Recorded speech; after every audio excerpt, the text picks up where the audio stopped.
Hi, I'm Dr. John Neufeld. Welcome to Back to the Bible Canada. I am delighted to have you join me today. We're going to talk about God's rulership. We've been talking about, this whole doctrine of providence and God ruling over all things. There's so much to talk about, and we won't be able to talk about all of it, but today I want to talk about God's rulership over individual human lives. As you know, there are billions of us. And we are saying that God rules all human lives. So let's find out something about that. Now, as a way of getting going, introduction, stuff like that, I want to tell you about a pastor by the name of, Maltby Babcock. Maltby Babcock was a pastor in New York in the 1800s, and he is known for that famous hymn that he wrote, "This is My Father's World." Personally, I love that hymn. I think it's one of those hymns that people don't remember that much anymore, but the entire hymn dealt with this matter of providence. In the first and second verses of the hymn, Babcock speaks about inanimate objects, the rocks, the trees, the entire living world. So he writes, "This is my Father's world. The birds their carols raise. The morning light, the lily white, declares the Maker's praise. This is my Father's world. He shines in all that's fair. In the rustling grass, I hear him pass. He speaks to me everywhere." So, Babcock had that sense of providence, that there was never a moment in his life that he was out of the direct presence of God, in which God was communicating to him in all of nature. But then he got to the more difficult issues. Verse 3, he writes, "This is my Father's world. Oh, let me ne'er forget that though the wrong seems oft so strong, God is the ruler yet." And that, my friends, is where we start our struggle. It's easy to sing, "Oh God, when I consider the flowers," or, we even sing, "Oh Lord my God, when I in awesome wonder consider all the world thy hands have made. I see the stars, I hear the rolling thunder, thy power throughout the universe." So, that's a hymn we've remembered. And it's a good hymn. I'm not saying it's a bad hymn, but I'm saying it's not enough. We need to sing also about "though the wrong seems oft so strong." It's there that I see the hand of God as well. And yet we do struggle with that. And I started by talking about God giving rulership over the nations and over the kings of the earth. So Romans 13, verse 2, it says, "Everyone who is a ruler has been placed there by God, and he wills that they should remain just as long as they do." But today I'm going to say that's not just true of rulers. It's actually true of everyone. And let me complicate matters just a little bit. Can I do that? Today I'm going to speak about how God gives rulership over the lives of both believers and of unbelievers as well. Those who acknowledge his presence and gladly bend the knee to him and say, "You're Lord." And I hope that's you, and I hope that's you. But also, he does the same rulership over those who never bend the knee. So let's establish what the Bible actually teaches. So I'm going to start with Psalm 139. It's one of the great Psalms. You ought to know Psalm 139. It's a Psalm of David, and David begins by acknowledging that when he sits down and when he rises up, God is thoroughly acquainted, he says, with all of his ways. So that's, no matter what I do, what action I take, God is observing me constantly, and I am never outside of his gaze. God knows him so well, says David, that he knows every word that comes out of his tongue, as well as every word that is yet to come out of his tongue in the future. God already in the present knows that future word completely as is possible. Well, up to that point, I think most of us who are believers would say, "No, I got no problem with that. That's true. God not only knows everything that occurs in this world, but he also knows everything that's going to occur in this world." So, as a matter of fact, we know that. And God will judge the human race objectively, therefore. He's not going to judge you and I on the basis of what he's heard or a rumor or on the basis of some, shady testimony that someone gives against us. God will decide our case on the basis of that which he has thoroughly observed and thoroughly examined. Okay, now having said that, let's get back to Psalm 139. In verse 16, David says, your eyes saw my unformed substance. So that is, you were looking at me when I was being knit together in my mother's womb. And then he says, the days that were formed for me, when as yet there were none of them. And so, David is saying that you saw the beginning and the end of my life before anything had yet taken place. And by the way, Job says this in Job 14, verse 5. And so he says about man, he says, since his days are determined and the number of his months is with you, and you have appointed his limits that he cannot pass. So think about what he said. First of all, God has determined the length of every single human life. So we, I think, know that. But he also determines the things that you and I will accomplish, and also the limits, the fence that he puts on the limits. I mean, we will get up to that fence of limits, and then we will not get beyond that because our pathway is ruled by God. And if he blocks us in, we'll not go beyond the blocks that he puts out. Okay, so I hope I'm giving you the idea that you should never say of something that happens in your life, oh, that was just bad luck. As a matter of fact, it wasn't bad luck. It was God's providential design that you should be blocked in a given way. Your ways are bounded. Your accomplishments are bounded. Think about it this way. Jeremiah 10, verse 23.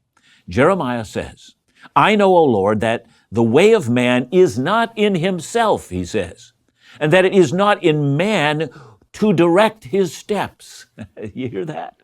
It's not in you to direct yourself. Then Proverbs 20, verse 24 says, a man's steps are from the Lord. How then can man understand his way? See, the way that you take was because of the providential design of God. That's why you went in the direction that you went. So, we're going to have to come to terms with that. We ourselves don't understand a lot of the reasons for the decisions that we make. But the way in which our lives take shape, God understands all that, and he directs and controls that. Now, that's really good news. You're a believer today. Don't you think that's good news? You might say to yourself, you know what, I recognize there's so much sin in me. I could go adrift and I could go astray, but God bounds me in my ways.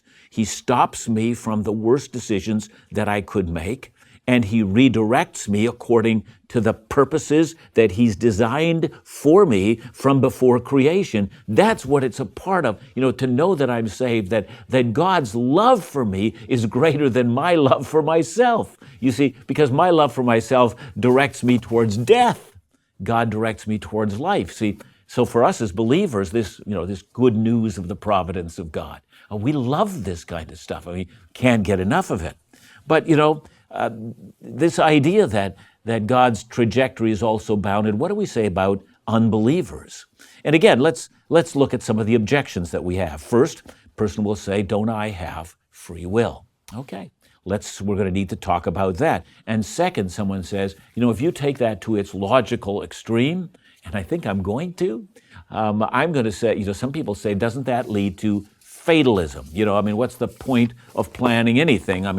God just directs it in the end, so it doesn't really matter. It's not fatalism that I'm talking about.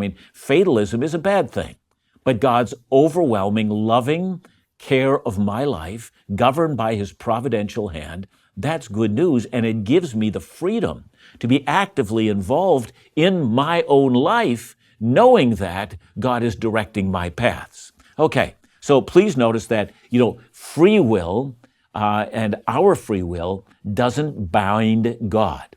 It's quite popular for people to say, you can do anything you want to do. We hear this all the time.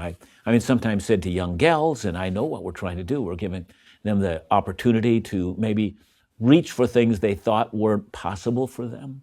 But it's true of young men as well. So we say to them, look, you can be anything you want to be. Now, I think we should say it differently. I think we should say that there are more possibilities that God has afforded you than you presently understand. That would be a good way of saying things. But to say you can be anything you want to be, it's just a flat out, bold-faced lie. It's not true. You are limited. You're bounded by a multiplicity of factors. So think about that. You're bounded by your economic advantage. You're bounded by your health. You're bounded by your IQ. You're bounded by where you were born. You're bounded by the country of your birth. You're bounded by the family that raised you, as well as other factors. So let me just put it this way. If you say, I can be anything you want to be, and tomorrow you contract an incurable disease, you're not going to be that which you dream about. You're going to die.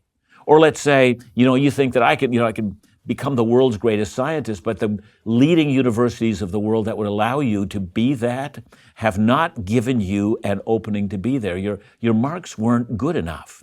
Let's say you say, I'm going to play in the NBA. That's the dream of my life. But you never get taller than 5'7".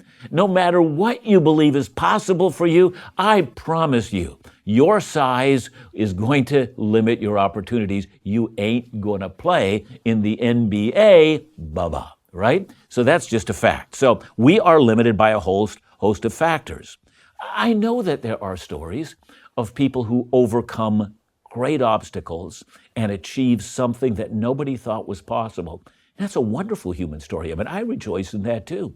There's something about being in the image of God and recognizing the creativity and the drive, and the ability to grasp future goals that just make us uniquely human, that we ought to celebrate.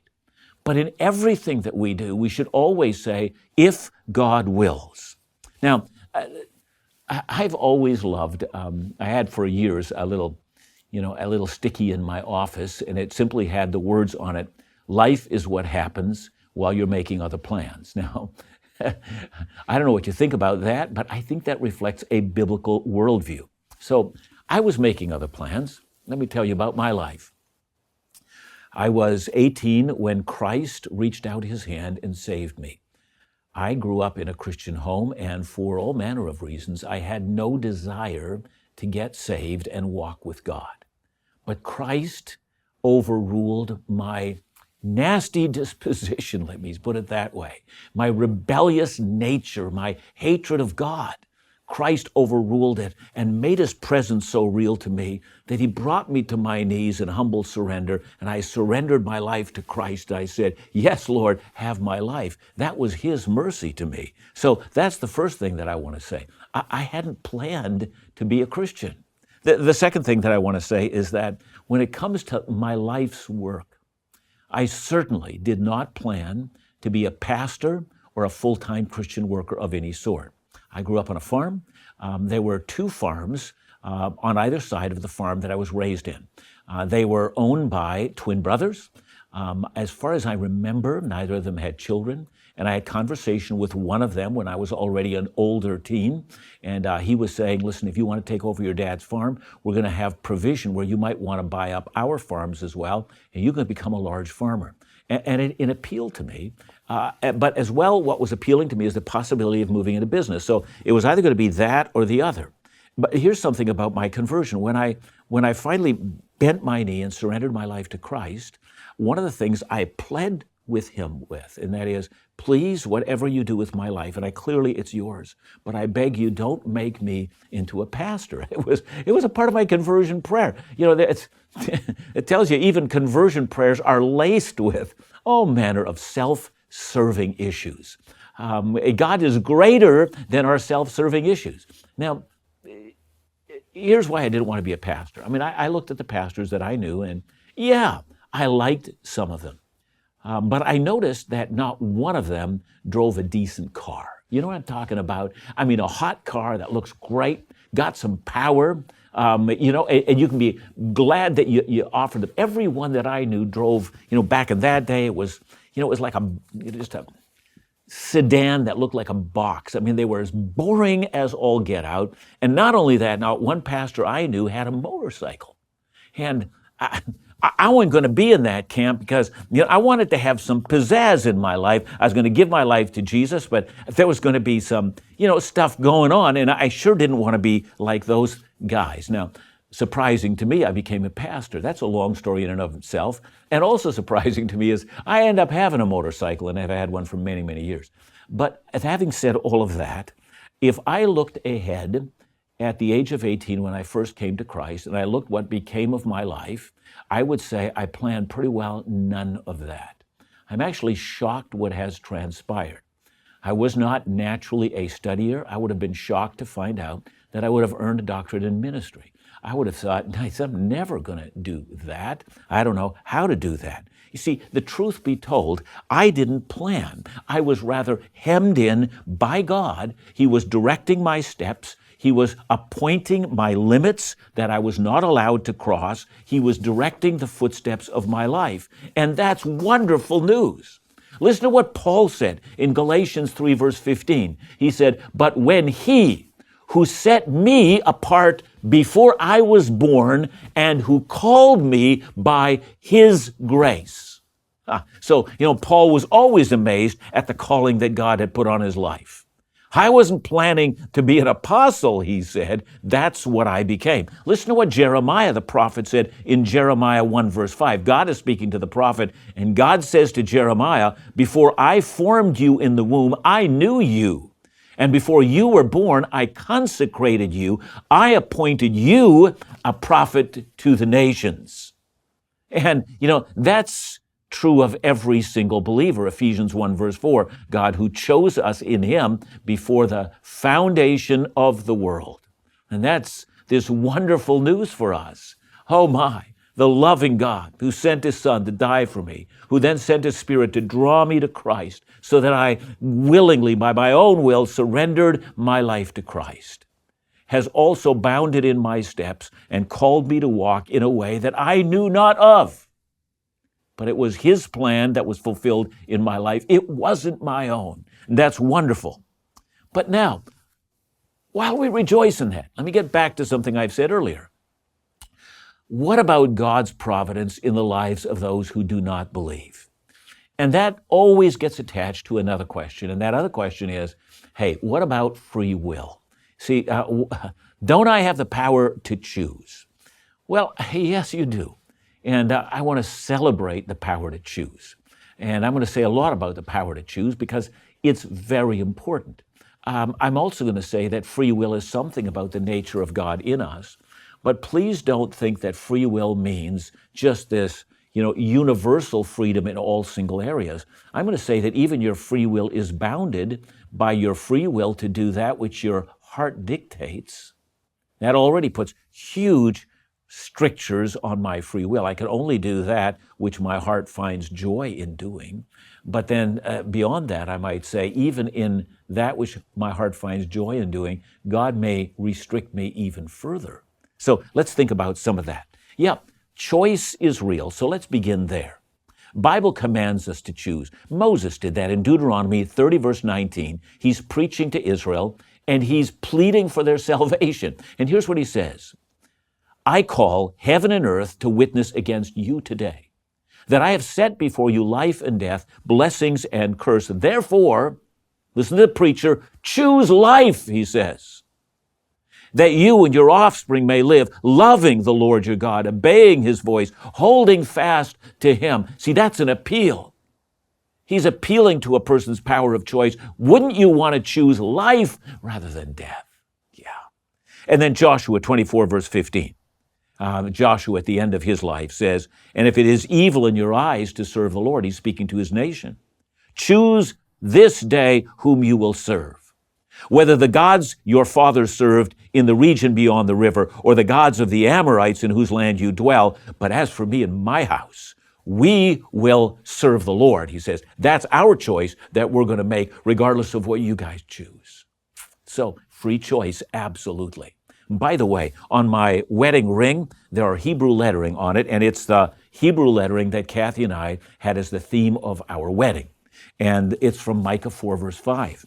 For all the peoples walk in the name of their gods, but as for us, we will walk in the name of the Lord our God forever and ever. That's the choice that we had made. We joined hands with each other, and we said, you and me, honey, that's what we're going to do. We choose together to walk in the name of the Lord. As long as God gives us life together as a couple, we will not desert this calling. It was this determination in our own heart. Yeah. Did we choose? Yes, we did. Now, all those things are meant to remind us that the power and the consequences of the real choices that we make. And I assume that human beings make choices all their lives, and their choices determine to a large part of who they actually become. But I want to say also that when we assume that it's our choices and our choices alone that determine our lives, what follows then, especially if our lives turn out well, that is, we become, popular and wealthy and, we look good and whatever else, I'm athletic, all that stuff. What begins to settle in is pride, arrogance, looking down on others. So look at also what the Bible says, Psalm 75, 6 and 7. For not from the east, listen closely, for not from the east or from the west, and not from the wilderness comes lifting up. Stop here. Doesn't come from here, there, or anywhere when you get lifted up. That is, when you get exalted, when you rise in position and prominence. Where does it come from? But it is God, says Psalm 75, who executes judgment, putting down one and lifting up another. God does it. That is, you see, He put boundaries around you. You could rise or you could not, depending on whether or not God binds you in, prevents you from rising, or allows you to rise. That's what He does. Now, years ago, I read a wonderful book, and it talked about, some of the great people and their accomplishments. And I was surprised to find out how many factors in their lives were completely not controlled by them. So if you ended up being one of the, great computer geniuses that got us into the modern computerized world, and here I'm talking about, Bill Gates and Steve Jobs and that kind of stuff. Almost all the experts agree that most of the factors that allowed them to reach the prominence that they have enjoyed had everything in the world to do with, get this, being born in the right place at exactly the right time. That is, there are a few years, if you weren't born in those years, you weren't going to be that person. You take away those factors which those people did not control, and you would have never heard of Bill Gates and Steve Jobs. See, Mary, the mother of Jesus, listen to what she said. Luke 1, verse 52. He has put down the mighty from their thrones, and He has exalted those of low degree. And that's exactly what Psalm 75 said. He lifts up one and He puts down another. Now, you could look at that and you might shake your fist at God and say, if I had had the same opportunities, that Joe Smith had, I could have made everything of my life that Joe Smith made of his life, and I think I could have done even better. And that may be the case. That may well be the case. However, God determines, because, God thinks He's God. That's because He is God, that He as God will determine the boundaries of what you are able to achieve. You might get to the fence, but you'll not get beyond His fence. God and not your choices will rule this world or rule the kingdoms of men. And furthermore, think about your own intellect. Think about your the natural abilities and talents that you have. You think about even the energy that you can produce out of your flesh, out of your body. Listen to what 1 Corinthians 4, verse 7 says. What do you have that you did not receive? Yeah. And if you received it, and you did, why do you boast as if you did not receive it? Yeah, exactly. And so many of us spend our lives boasting at all the things that we've accomplished, especially if you have accomplished.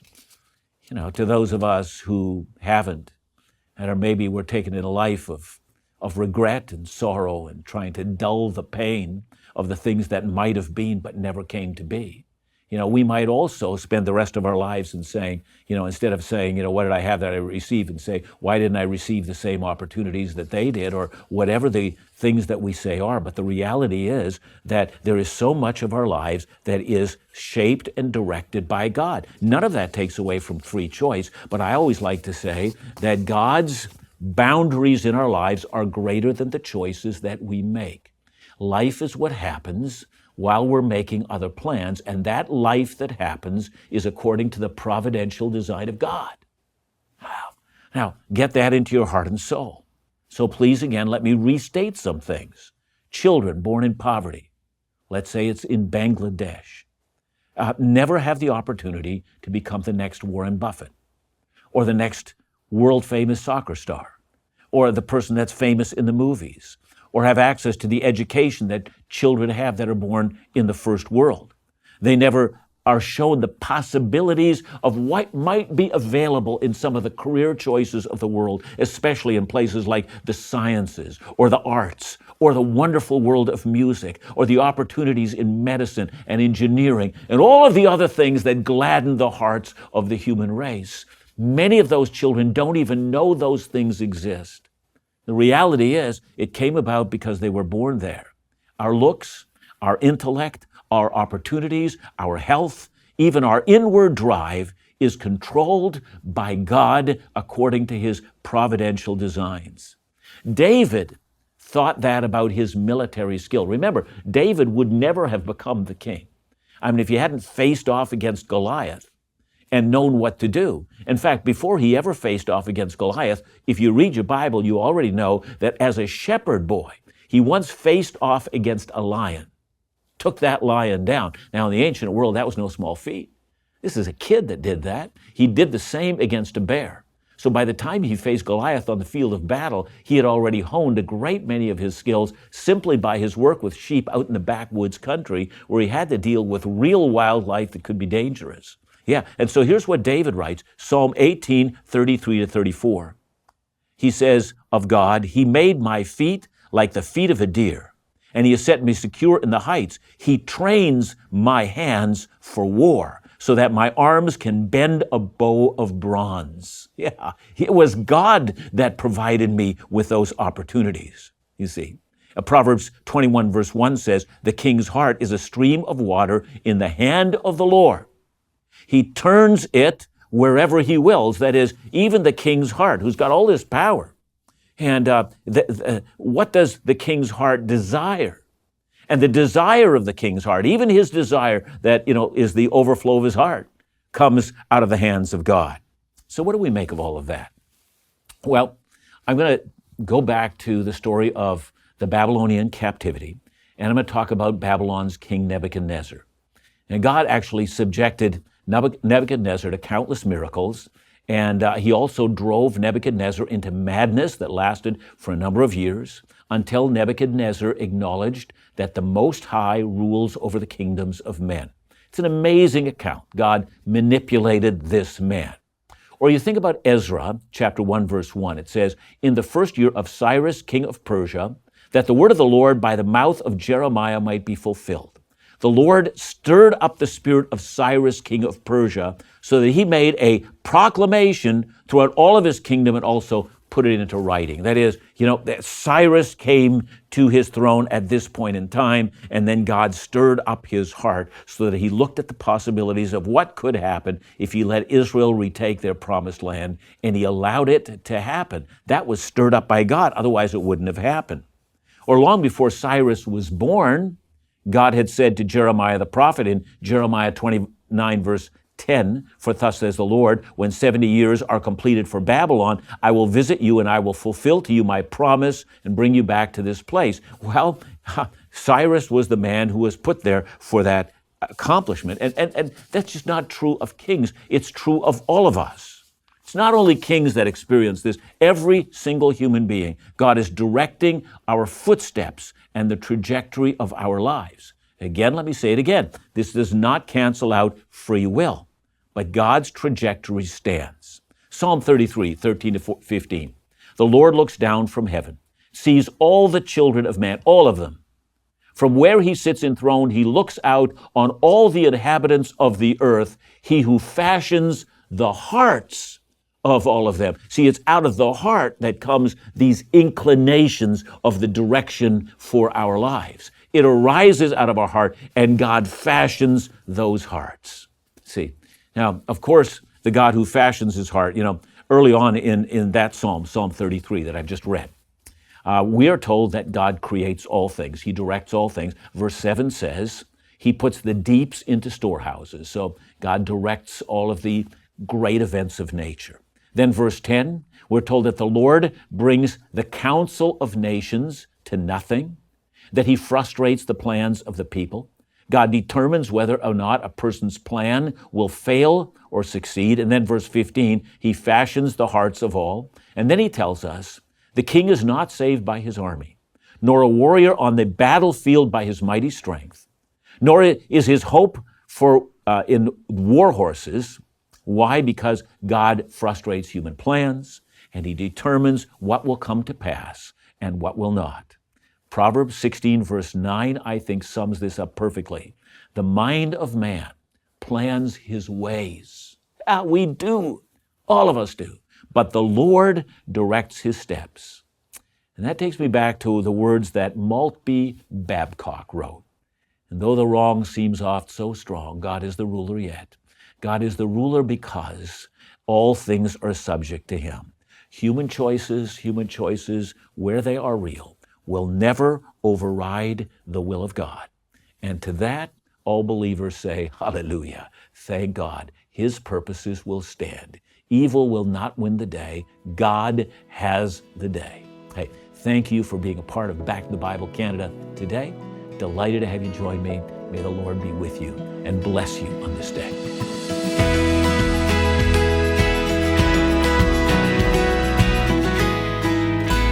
Thank you for watching today, and I want to ask you to make sure that you hit the like button and also subscribe to this channel so that you can receive any further notifications of all the videos that we prepare for you. Thank you so much for being a part of Back to the Bible Canada.